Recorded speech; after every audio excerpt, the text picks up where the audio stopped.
So, Chief, before I can let you drive, I have to confirm you're not impaired, okay? You do what you got to do. Yeah. If you don't mind, I Nope. will take him home.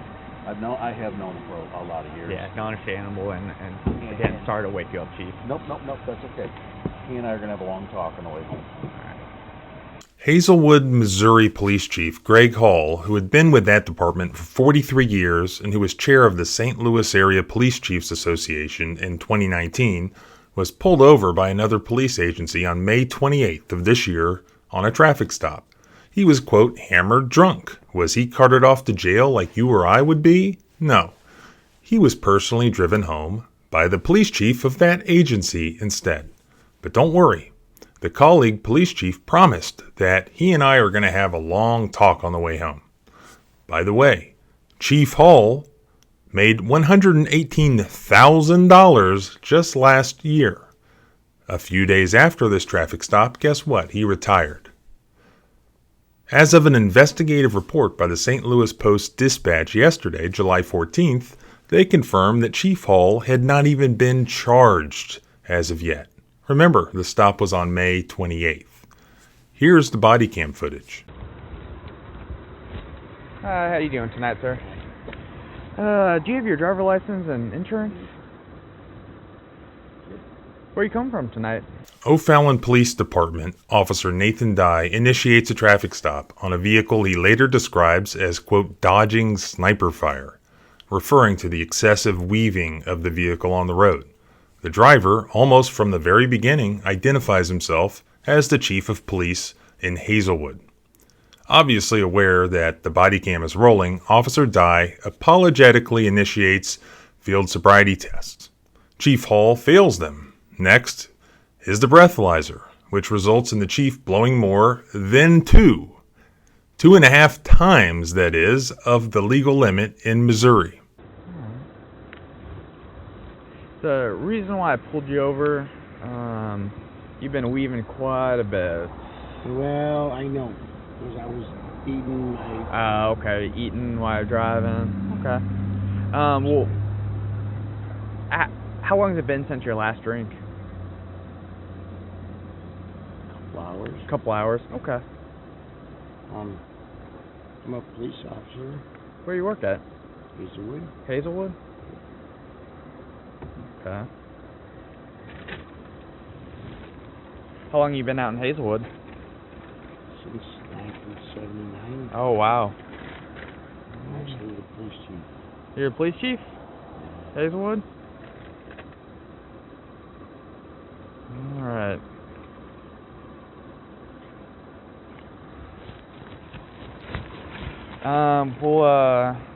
Chief, you said it's been a few hours since your last drink. You know how it is. I just got to make sure you're okay to continue. Where do you live at? Waterford Crossing? Okay. How about this, Chief? Just so I feel comfortable knowing you're not intoxicated and you're okay to go.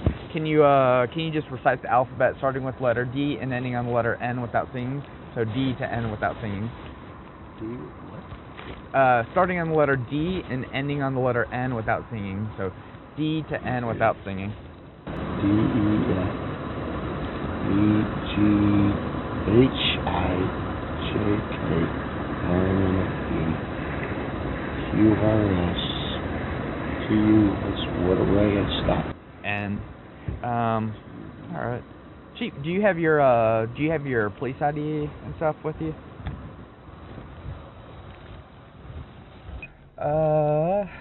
Greg Hall says he's the chief of Hazelwood. So, Chief, before I can let you drive, I have to confirm you're not impaired, okay? So we could either start with the PBT, see if it's necessary to do field sobriety, or I could have you do some field sobriety tests. Either way, I have to do something before I can let you drive, or before we figure out something else. Let me think for a minute. Okay, no, take your time, Chief. Alright, so we'll do this and go from there, okay? So deep breath for me, Chief. I'm going to hold it, just blow hard until that. Blow, keep going, keep going, keep going, keep going. Oh, hang on a second. We'll try that one more time. We're almost there. Alright, hang tight right here. I'll get back with you, okay? You just live right up the street. Do you have your service handgun with you in here? No? You don't carry off duty? Nope. No? As only. You would just stare at the tip of my finger right here, okay? Hands down at your sides. Hang on 1 second for me, sir. Thank you. I just need you to remember, hang on 1 second for me, sir. Just not able to do this. You know what? Just talk to Johnny, please. I don't know what to do. Lock me up. Sure. I don't want to. I really don't want. I mean, you saw what happened in Chicago, right? With their chief police, and they look. I'm liable. This is all on camera. How's it look if I don't do my job? I'm gonna be honest, sir. Like, this is a really bad position you're putting me in. Officer Dye's supervisor arrives. He's brought up to speed on what's happened. His first question is, of course, whether the stop had been recorded on body cam. The supervisor then expresses disappointment that Officer Dye was recording. Yeah, he says, this is a tough day and age, man. You know, when you have, they insist on all these electronic things and technology, the sergeant supervisor says. Hey, Sergeant. Yeah. Sorry to get you over here, but anytime. you made the big bucks, so Chief Hazelwood, he is hammered drunk right now. Oh. Yep. Yeah. He's over it too. Yeah. He is hammered. He was dodging sniper fire out there, weaving all over the place. Is it all on the dash cam? Yeah. The driving and all the contacts so far? Yes.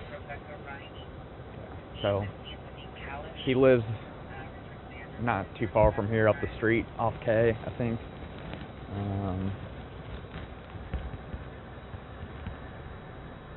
He's the current chief.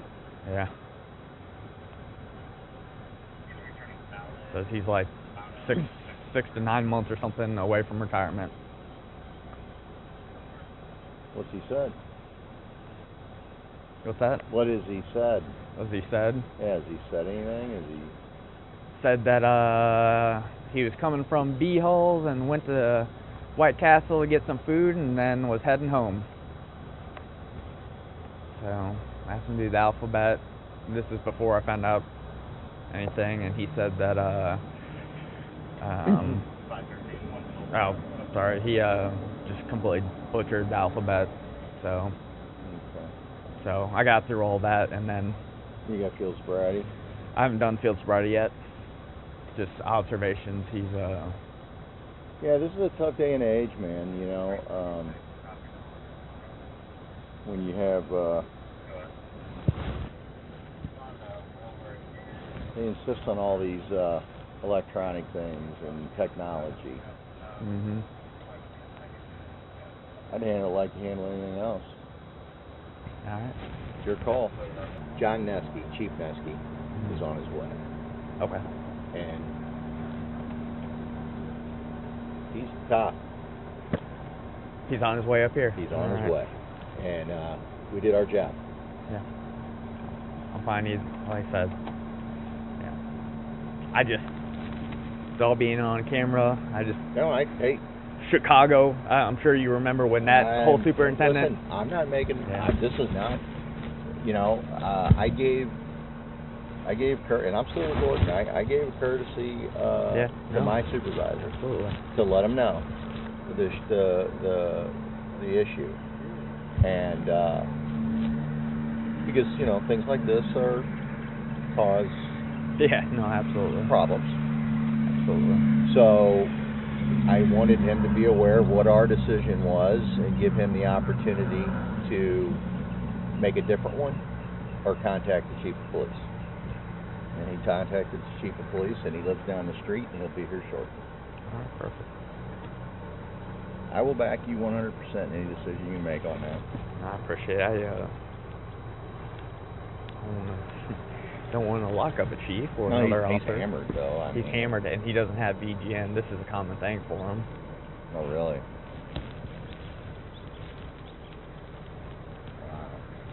Well, you know, unfortunately, here's what happens.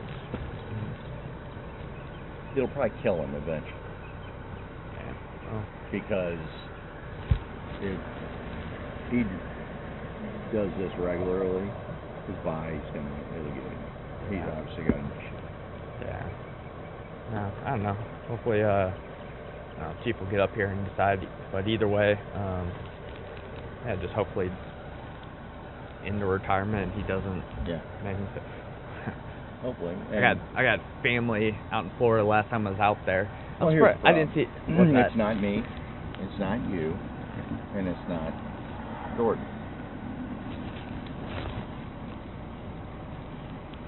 Right now, there's three of us. And there's a captain and a chief. So, when we're done here, I'm going back on patrol. Yeah. And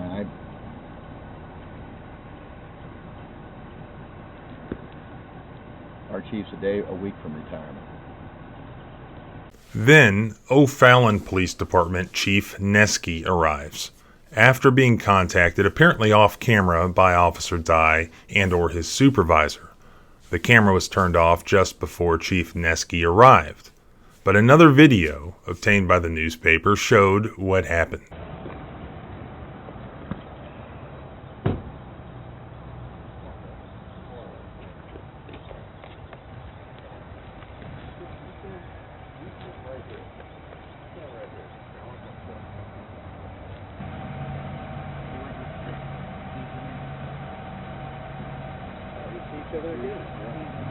Nathan, if I take him home, or are you gonna have any issues? Not with at that? all. Not at all, Chief. I'm sorry to get you out here. I just No, that's wanna make okay. sure- That's okay, because you do what you got to do. Yeah. If you don't mind, I Nope. will take him home. I have known him for a lot of years. yeah, no, understandable, and again, sorry to wake you up, Chief. Nope, that's okay. He and I are gonna have a long talk on the way home. All right. He Yeah. Sorry. Sorry. Sorry, sir. I'll take it. Nope. You did your job. What happened here is that some animals are more equal than others. This is government corruption. Never forget that police officers are first and foremost government employees, agents of your government. They will protect each other. They will utilize protections that they have built into the system. However, they will not extend any of those protections to you, the peasant. The only way to root out this cancerous corruption is through public exposure, through video footage and media exposure, then, to a lesser extent, through lawsuits and rare criminal prosecutions. There's also politics, which can be very effective, but that has consistently failed us and indeed created this problem in the first place. Now, we saw this illustrated in this very video footage. The younger officer, Officer Dye, who made the traffic stop, obviously wants to do the right thing. He's making an effort to do the right thing. But look what he's dealing with. His supervisor, who has clearly been around the block a few times, knows exactly what he's doing. Question number one, is there video footage? If you wonder whether justice is served by recording as much video footage as possible of our police officers, there is your answer. It absolutely is. It keeps them honest. Keeps them honest when they otherwise wouldn't be. That's your government. That's your government that wants to sneak around and lie to you. But they can't when they're caught on video, as here. Then, as if to one up the older supervisor, the chief of that department himself shows up to the scene, and he just bypasses the middleman. He takes the suspect straight out of detainment and takes him home. But don't worry, he's going to give him a stern talking to on the way home, because, they've known each other for years. Is this new? No. It's been happening since the days of Julius Caesar. Government is going to government. That's what government does. The trick is establishing accountability through public exposure. Remember, in every interaction between a citizen and a police officer, don't forget that it's really an interaction between a citizen and his government. Never forget that, and you won't have to learn that lesson the hard way, as many, many people have. So don't forget to subscribe to follow along, not just on my interesting cases, but also as I follow other cases of government misconduct, corruption, and civil rights violations around the country. Check out the links from this video and others at the website at thecivilrightslawyer.com. Thanks for watching.